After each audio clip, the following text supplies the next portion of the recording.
Hello. Hello. We're not trying something new. Lee's not here. Don't worry, he's still alive. He's not sick. He doesn't have food poisoning. That was my ailment. There was just a lot of shit that has run away with this week. And so I wanted to just make sure that we didn't leave you high and dry. Because there's one thing in particular that I really wanted to make sure that we talked about this week, and something that's really important to me. But I also wanted to let you all know that we're not doing a full episode this week because no one wants to hear me just talk at them for 50 minutes. You tune in for the rapport between Lee and I, and unfortunately that's not happening this week, but wanted to give you a little something. So yeah, here's roughly like 15-20 minutes to at least tide you over till next week when we'll be back. Not the royal we, but both of us. So yeah. Just wanted to let you all know where that stands, and be sure to tune in to Redacted tonight this week because it's going to be awesome. And there's also an episode of Act Out that comes out on Friday, tomorrow, April 30th. So check that out as well.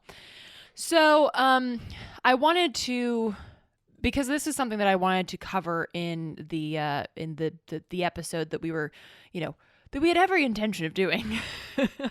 But, life happens. I wanted to talk about May 1st, which is coming up this weekend. And some of y'all may just think,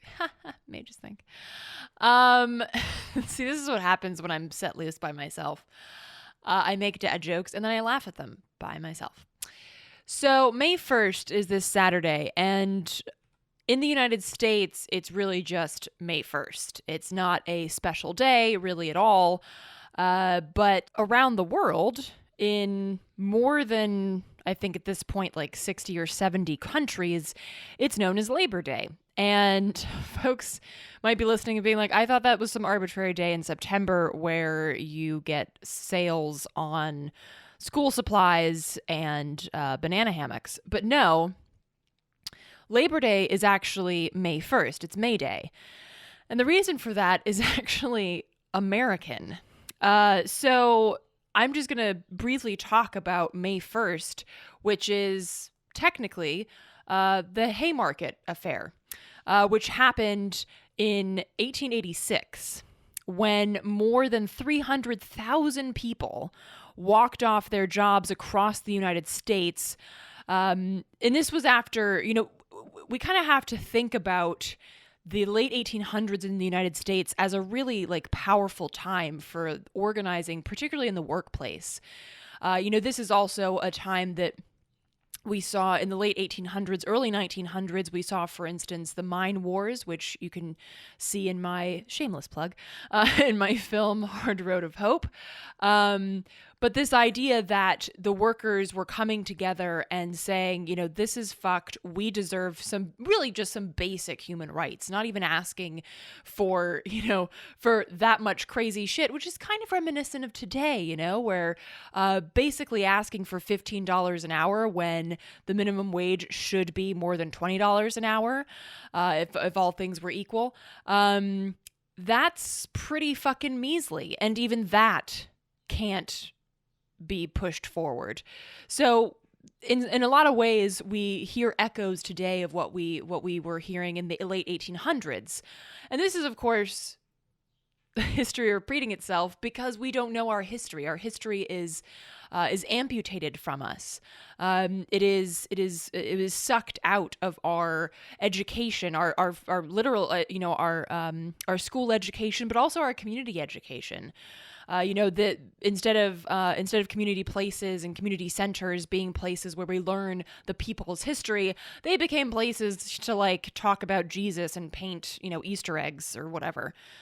So this is 1886 was a very vibrant time for labor rights organizing. And it's also, I think, important to point out that around that time, you saw a lot of collaboration between different leftist groups. So anarchists were working with communists and socialists.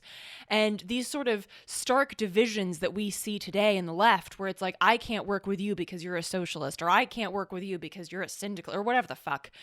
Those lines were far less stringent and strict, and people really saw the value of working together, whatever ism or whatever ideology you happen to call yours. The value of working together and of this collective power was so great that people really created some mass movements, and we see that. I mean, more than 300,000 people walking off their jobs on May 1st, 1886. And again, so this was after years of pleading for an 8-hour workday. Folks might recall the sort of saying, 8 hours for work, 8 hours for rest, 8 hours for what we will. The idea that working 12, 14-hour days is just inhumane and unsustainable. So they had pleaded, they had gone to the official channels for a very long time and just gotten nothing. On top of that, they wanted safer work conditions. It wasn't, folks might be familiar with stories of these horrific quote unquote accidents that would happen in factories and on assembly lines, people being maimed and killed because there was no safety regulation. The Industrial Revolution had surged in the name of profit and output, as is, as capitalism is wont to do, but had not put in any kind of regulations to protect the people that were, working in these spaces that were were really fueling, literally and figuratively, this industrial surge. Another demand that was a part of this was to basically get the state off their ass. Pinkertons would harass and beat the shit out of people who tried to organize for better working conditions and for better pay and for an 8-hour workday. And so at the epicenter of this was Chicago. And this is why it's known as the Haymarket Affair or the Haymarket Riots, because this, the sort of pinnacle, the climax of this walkout that happened, that started on May 1st, happened on May 4th at Haymarket Square in Chicago.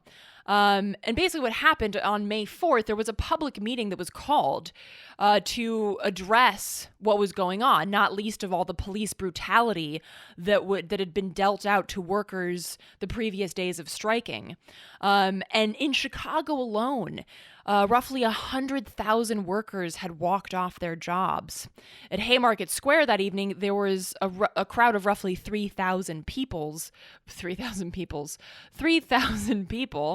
that gathered to hear comments by anarchist organizers, by workers. Even the mayor of Chicago was there.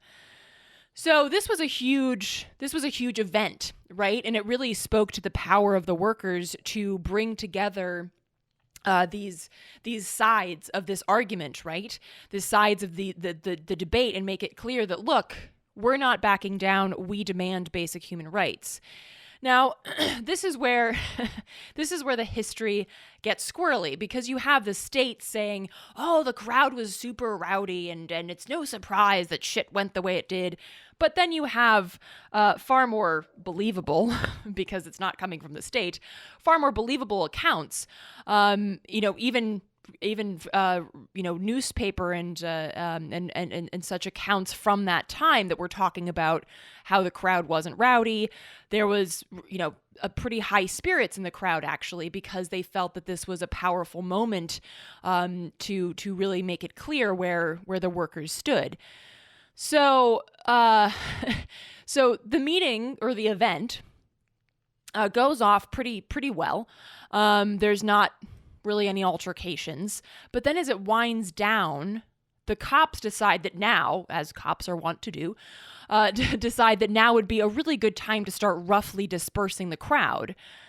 And then shit went from like police brutality to what the fuck just happened.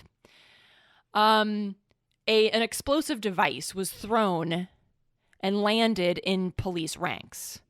Now, no one knows who did it, but it was very quickly used as an arrow to point and fire at the anarchist organizers.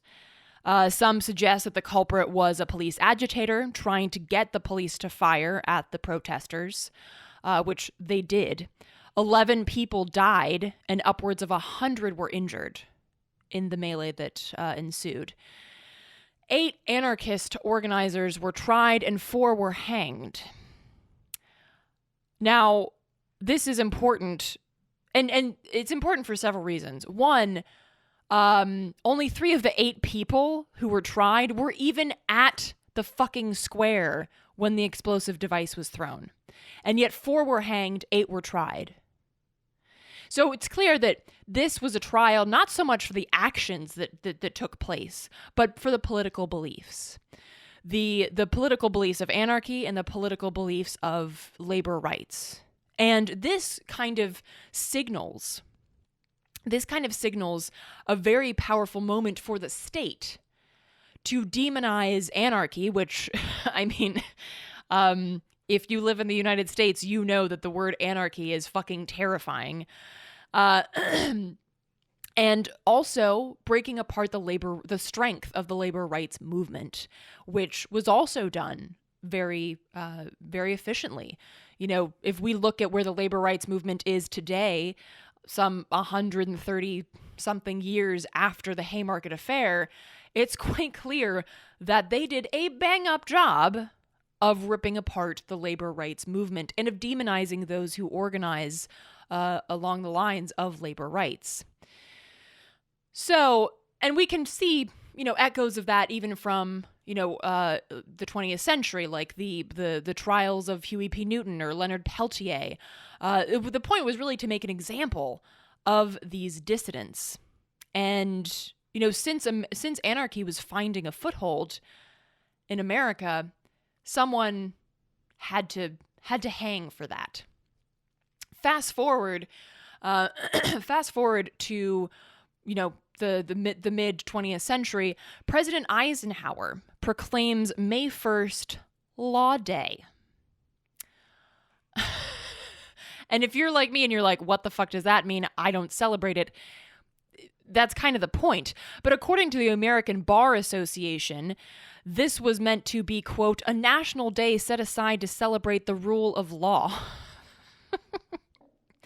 I mean, you couldn't more distinctly throw up a middle finger to the rights of people than to take a day that was about organizing against the rule of law that said that humans have no rights, that workers have no rights. To take a day that represented the workers coming together and saying, you know what, fuck that. If that's the law, then we are proudly striking and we are proudly going against that law until it changes. And then you have, so a few decades later, some jackass, President Eisenhower, saying, you know what, let's go ahead and make sure that everybody knows how we feel about labor rights, how we feel about human rights, how we feel about anarchists and communists and socialists coming together and threatening the hegemony of the almighty capitalist state. How dare you? So, it is very important to remember and to recognize May 1st as Labor Day. Fuck Law Day. Fuck the law. Fuck the people who put that law into action that suggests that we humans are just here to labor and toil for the profit and comfort and luxury of a very, very, very small set of sociopaths. Fuck that. And that is what May 1st is about. That is what May 1st was supposed to be about. And we owe it to the people who literally gave their lives to commemorate this day properly. So there are actions happening in the U.S. because this is actually gaining some traction again. People are looking to the past and recognizing that this is part of American history. This fight for justice, for liberation, is actually a part of American history, as much as the horrible shit is part of American history as well. But we have to recognize the people who have come before us in fighting for justice and liberation. And we must commemorate them, if for no other reason, to see where our footfalls are happening in their own steps and what problems are echoing today that played back then. Where might we misstep that they already misstepped so we don't have to do this shit again? Recognizing our history is so fucking vital, because think of it this way. History is like a map. If somebody dropped you in the middle of the fucking woods somewhere without a map and was like, find your way out, not that many people could figure it out. But if they gave you a map, if they gave you a compass, and they said, hey, look, this is where you are on the map, this is where you've been, that's what history is. History allows us to figure out the fuck where we are in the context of our place and time. And most importantly, perhaps, it allows us to chart a path forward into the future that does not have us circling around in the same insane loop. Because that is only a service to the ruling class. And we owe ourselves much better. We owe those who have come before us, and we owe those yet to come much better. So with that, I'm going to leave y'all with that little short, thank you for coming to my TED Talk.